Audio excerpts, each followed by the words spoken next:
Hi, family.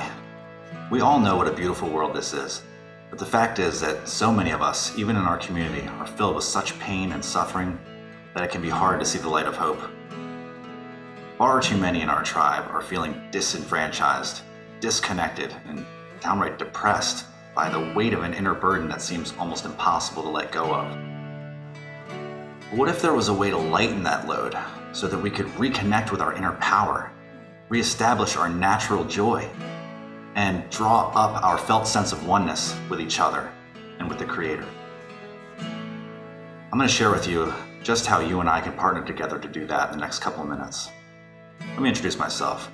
My name is Hara, and I've been studying Eastern philosophy, mysticism, and practicing healing modalities for almost 20 years, since I was first introduced to yoga in prison back in 2002. I was desperate to find an end to the suffering, a way out of the misery which had plagued me my entire life, leading me through all sorts of jails, institutions, and throughout addictions, and finally landing me in prison when I ultimately completely surrendered.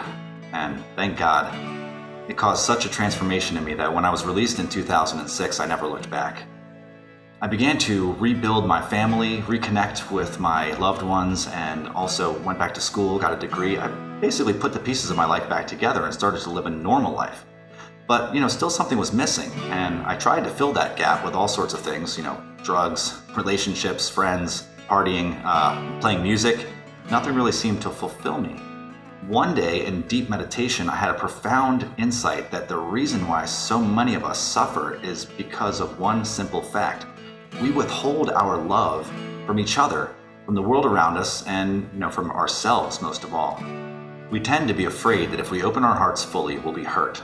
So we shrink back in fear, only to experience the disconnect and loneliness that comes from cutting ourselves off from our life force and from spirit in general.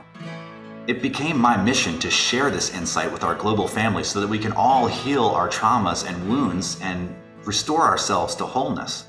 Now, I wish I could say that that's when things got really amazing for me, but unfortunately, that's not how the story goes. So when I accepted that mission, that's when life started to present all sorts of new challenges to me. I started to lose my health, my business was failing, my band fell apart, the studio I had built crumbled, and I basically just fell into a depression that lasted almost a year as I watched all my dreams dissolve around me. I concluded from this experience that I just simply didn't have anything to give that anyone would want. It was a pretty low time in my life.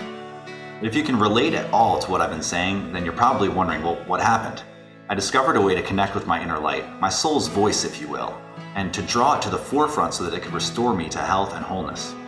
We all long to realize and express our own divinity, and to share in not just that knowledge, but in the actual experience of what it is like to live in a world where spirit is everywhere and we are completely connected.